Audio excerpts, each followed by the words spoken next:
Have you ever had that feeling, like things aren't quite as they seem, that maybe there's some hidden layer of manipulation happening around you? Welcome to the Deep Dive.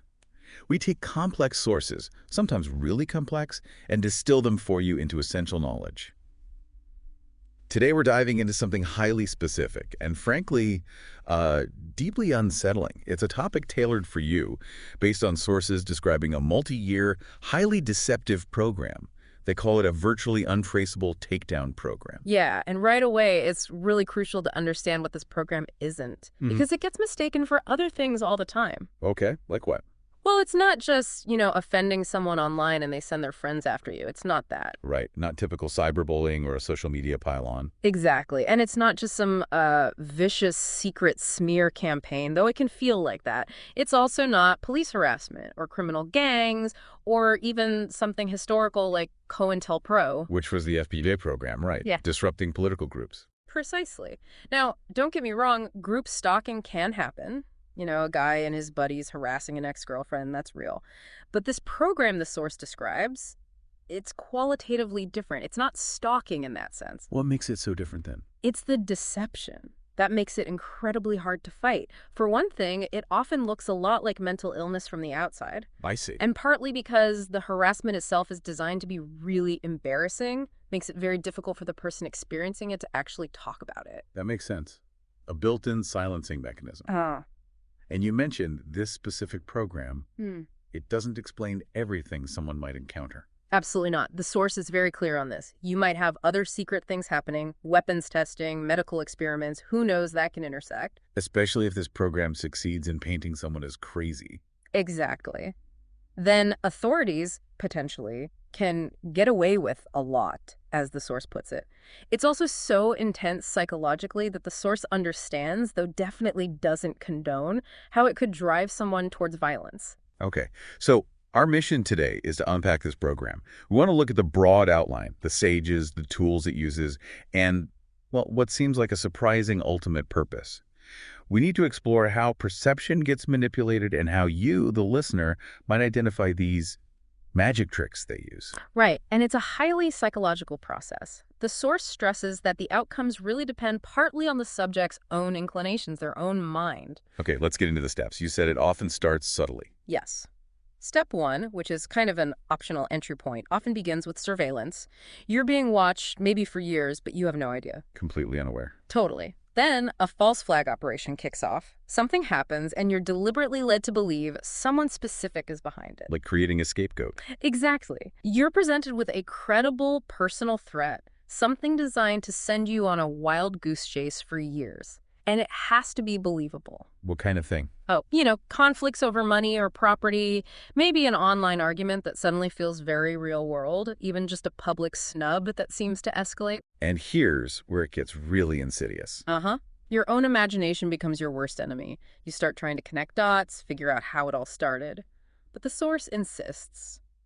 Things aren't what they seem. So that initial explanation you latch onto, it's likely wrong. Part of the setup. Very likely. Now, if you don't start with that obvious threat, things can kick off directly with step two, psychological operations and sensitization. Okay, what does that involve? Even without that initial big threat, this stage is, well, profoundly disturbing.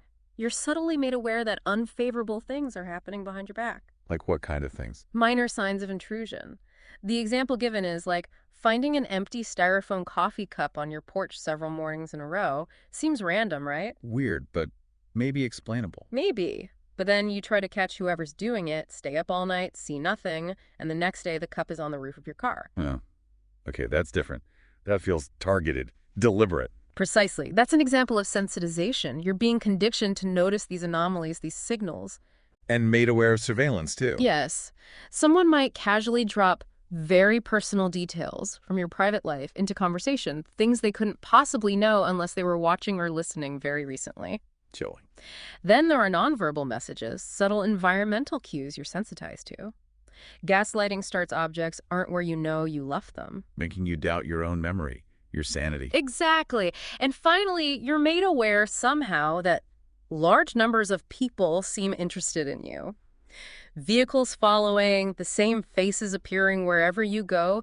It's about creating that feeling of being constantly watched, judged, and that there's some hidden message you're supposed to get. That constant low-level hum of being watched, it must build incredible pressure. Where does it go from there? That pressure cooker environment sets the stage for step 3, the threatening message of hostility. Okay, this sounds like an escalation. It is. A new message is sent, and it's much more threatening. It's not just that large numbers of people are watching you, it's that they don't like what they see. How is that conveyed? Through these highly manipulative demonstrations of hostility, things designed to be really memorable, really stick with you, you start getting commentary on your private actions from lots of people. Directly.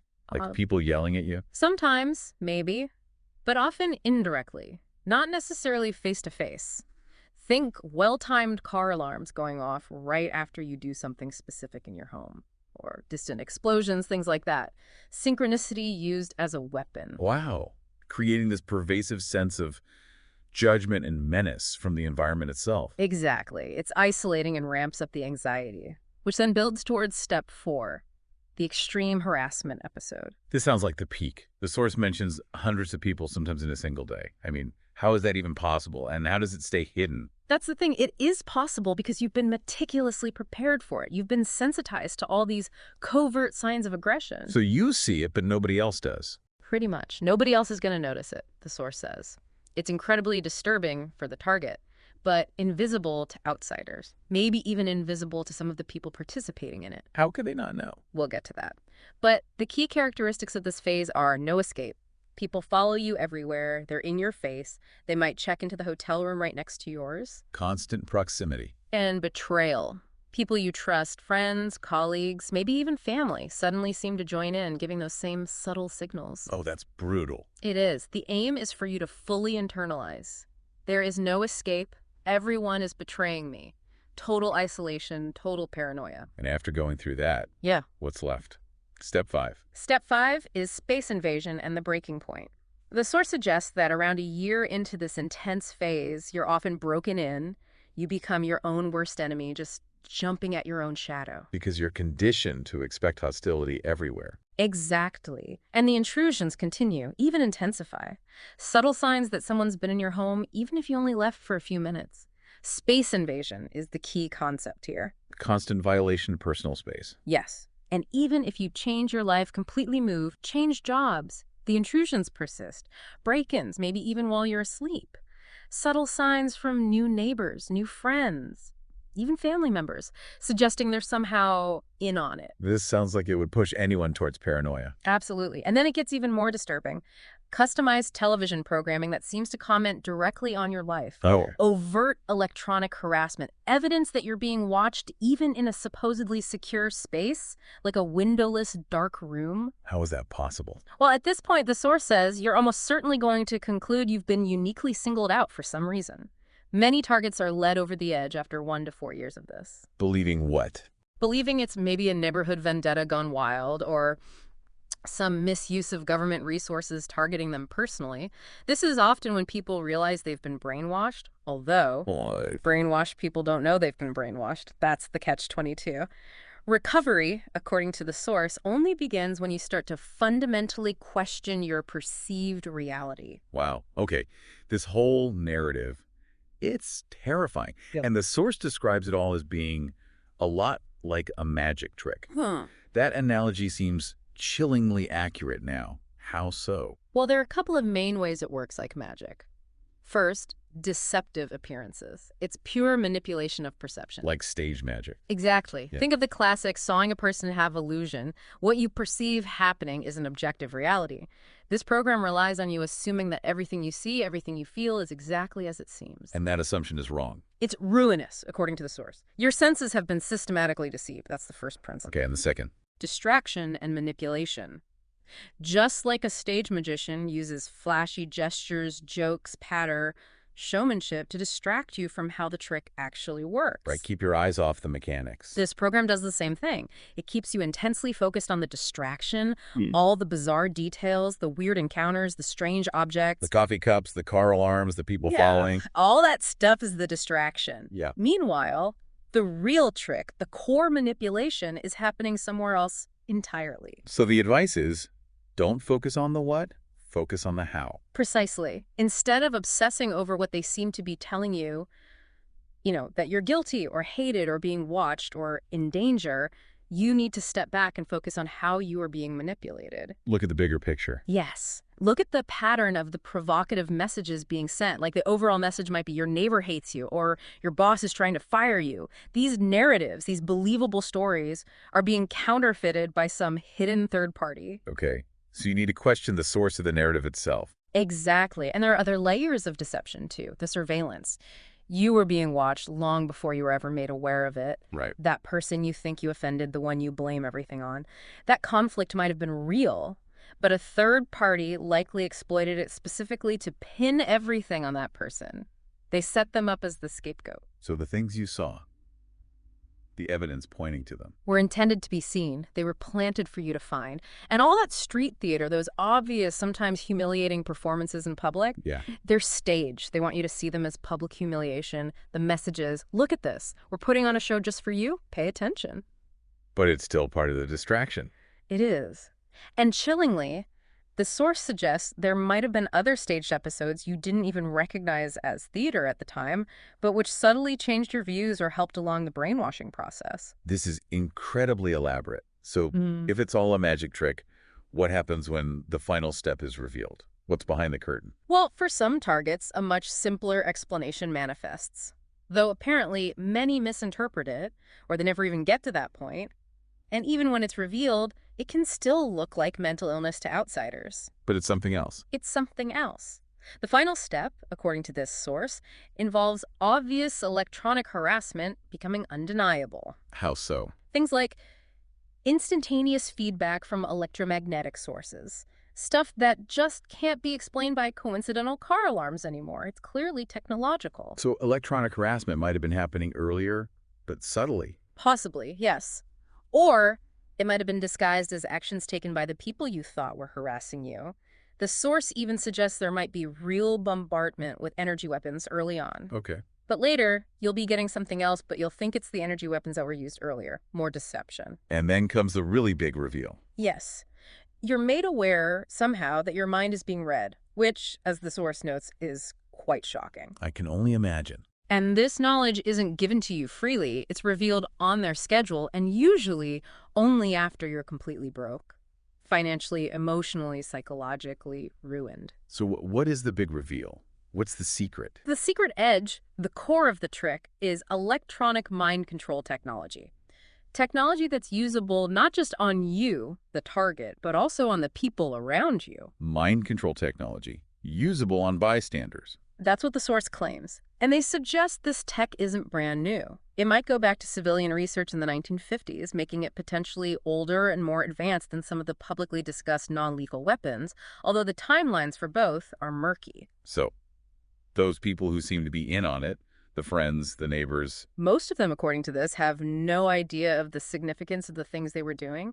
Their conscious minds just rationalize the actions that were evoked in them. Wow, so the hostility wasn't entirely real. Any initial real hostility or aggression might get amplified 1,000-fold through these psychological operations, and crucially, the mind control tech.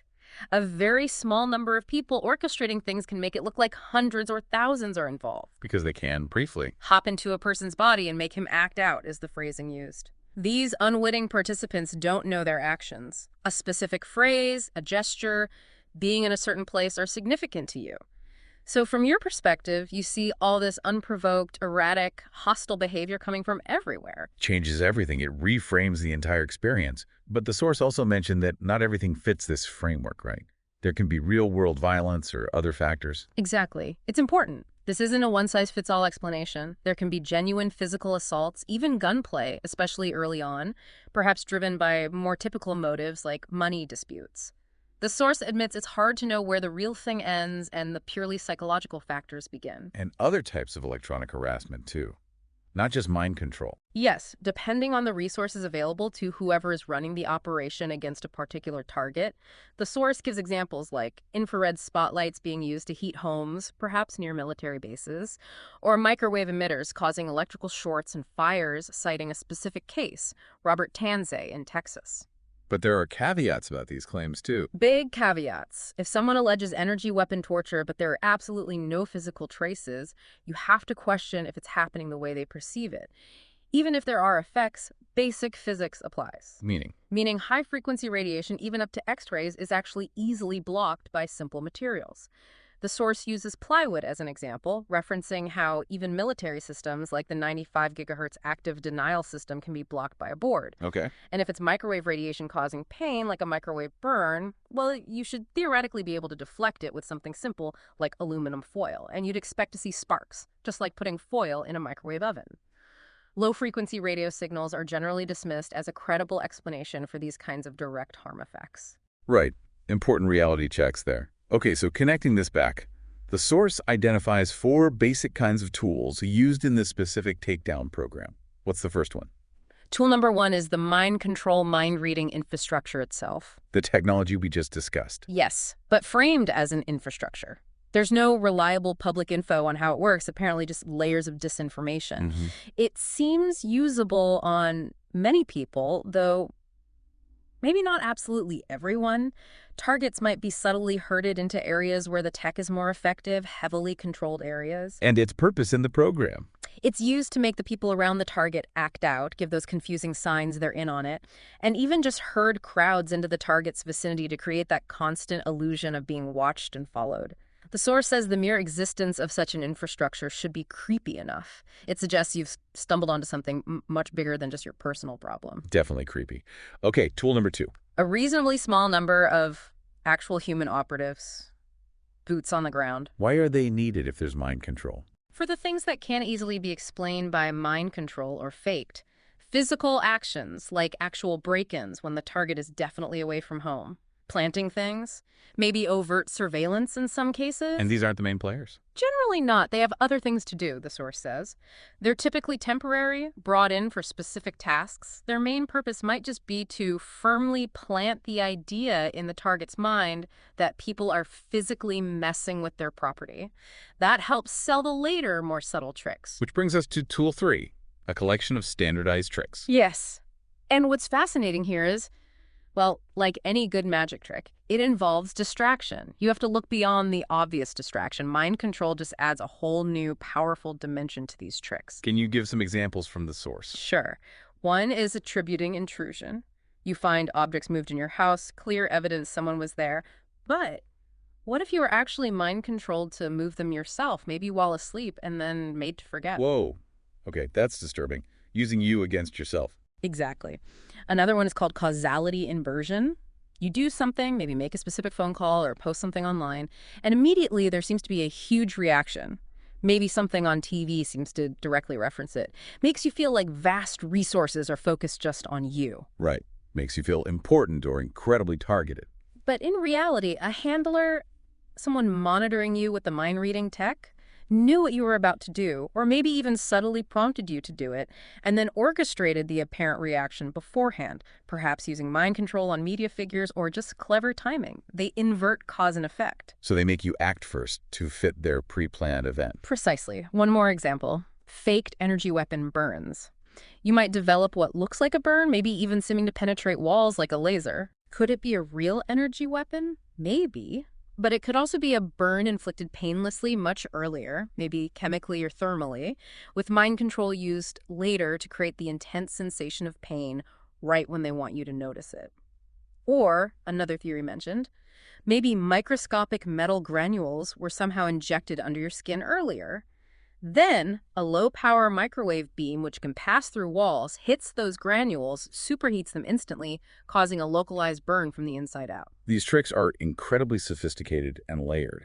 It really emphasizes the need to question perceived reality. Absolutely. And that ties into the fourth tool, a disinformation ecosystem. So what does that mean? It means there's this enormous cloud of misleading information surrounding this whole topic, deliberately created to confuse both the target and the general public. Where does this disinformation come from? Well, here's the kicker. The source claims the biggest source of disinformation is often the targets themselves. How can that be? Because targets are often desperate for official acknowledgement, for vindication. So they tend to grab onto and spread anything that looks official or sounds authoritative or just seems credible, maybe confirming their worst fears. But it's not reliable information. According to this source, there is no reliable, authoritative information about these matters publicly available. What is out there is largely speculation, flat-out fabrication, and the testimony of targets. Targets who often got their information from the least trustworthy people in the world, their handlers. So the handlers are feeding them false narratives, which they then spread. Yes, and targets are sometimes used, perhaps unwittingly, to scapegoat other groups, blaming everything on, say, supernatural forces or aliens, whatever fits the handler's agenda. And this ecosystem, it's becoming more public. Increasingly, yeah, it's put in their faces, turned into profitable entertainment, thinking TV shows, movies, books that might touch on these themes, often in a sensationalized or misleading way. So how does someone resist this if you're caught in it? Resistance requires adopting the mindset, understanding the deception, constantly looking beyond the distractions, and crucially, refusing to become part of their edifice of disinformation. The source suggests if they can't profit from you, can't use you to spread their narratives, they might eventually let you go. And communication between targets. Deliberately kept apart, the source claims. Forced to communicate verbally, maybe on monitored phone lines or online forums where words are misleading and easily manipulated or misinterpreted. And the idea of hard targeting. That refers to focusing intense harassment, maybe including severe physical assaults, on just a few individuals. Why? To drive those individuals onto conference calls or online platforms where their genuinely terrifying experiences serve to terrify other targets. It's a form of psychological warfare, akin to how 9/11 aimed to terrorize a much larger population than just those directly affected. So the suffering of a few is weaponized against the many. Okay, we've covered the stages, the tools, the magic tricks. This brings us to the core question. What is the ultimate purpose of this incredibly elaborate, deceptive, and damaging program? Right, this raises the important question, why? Why go to all this trouble? Well, first off, those initial narratives about why you were targeted, the bar argument, the money dispute, whatever believable story they planted, Yeah. they're lies. Simple as that. There's no possible payoff, the source argues, that could justify all those people watching you and following you for years on end.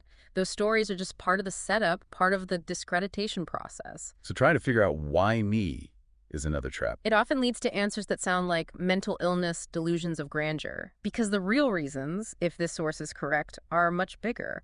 Now, the source does concede some targets really are special in some way. Maybe they knew too much or were a genuine threat, but these are presented as exceptions. So for most people caught in this specific program, what is the system's true purpose?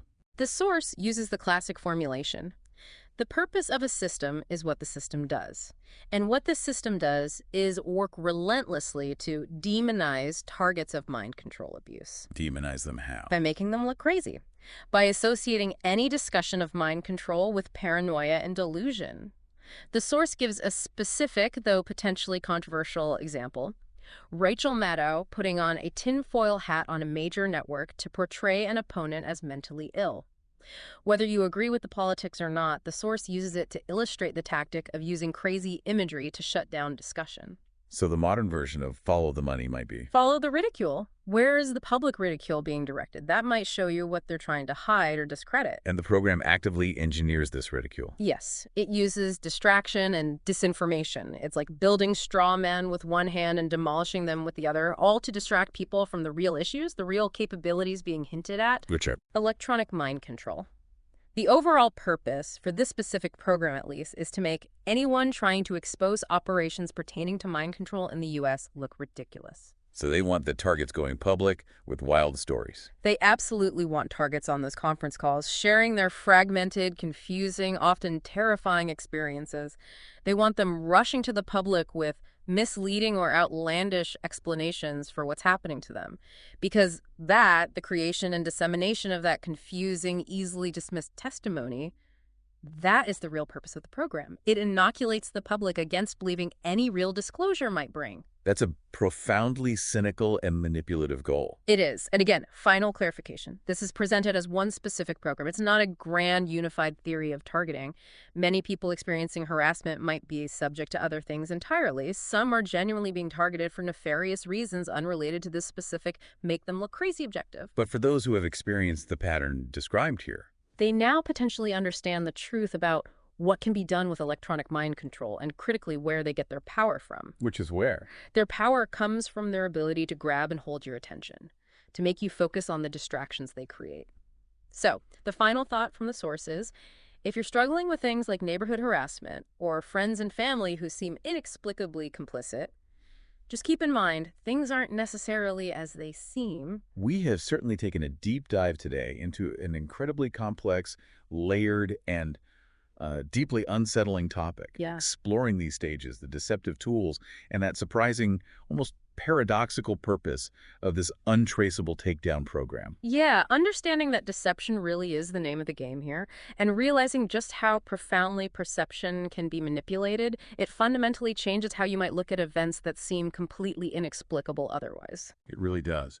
And if we connect this to the bigger picture, it definitely raises an important question for you, the listener. What other realities might be being synthesized around us, perhaps more subtly?